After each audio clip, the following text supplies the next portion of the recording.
Today's main meaning word is patriarchy. It's going to be a fun one, so buckle up.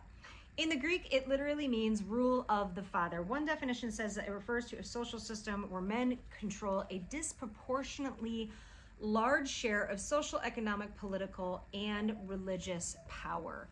So we can only look at what our civilization looks like, our society in the Western world, because patriarchy is going to look different all across the globe.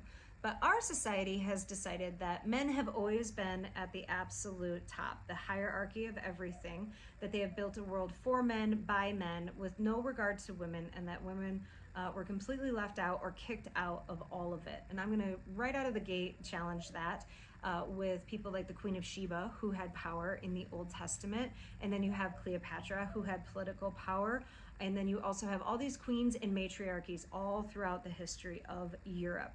Well, over here in our Western society, we have decided that because of the patriarchy, we are going to try to eradicate masculinity. Everything needs to be feminine. So what has that done? Well, number one, you can just look up on TikTok any video of any woman going 9 to 5, equal rights with men, crying on their phones about how horrible their life is now because it's just work, work, work, sleep, get up and go to work. We teach that masculinity is bad, that femininity is where it's at. And then we also are going to jump on this bandwagon where trad wives are absolutely horrible. So if you are a traditional wife and you stay home and you take care of your children, you're just under your husband's thumb, and how sad for you. We also say that men need to pay for misogyny, that all men are misogynistic, and that just all men in general are bad. And so what we need to do to them is feminize them. That's gonna fix it, right? So we feminize our men. Well, what has that done? It's completely taken the balance out of femininity and masculinity. And when those things work together in harmony, it is a beautiful thing how men and women will balance each other out.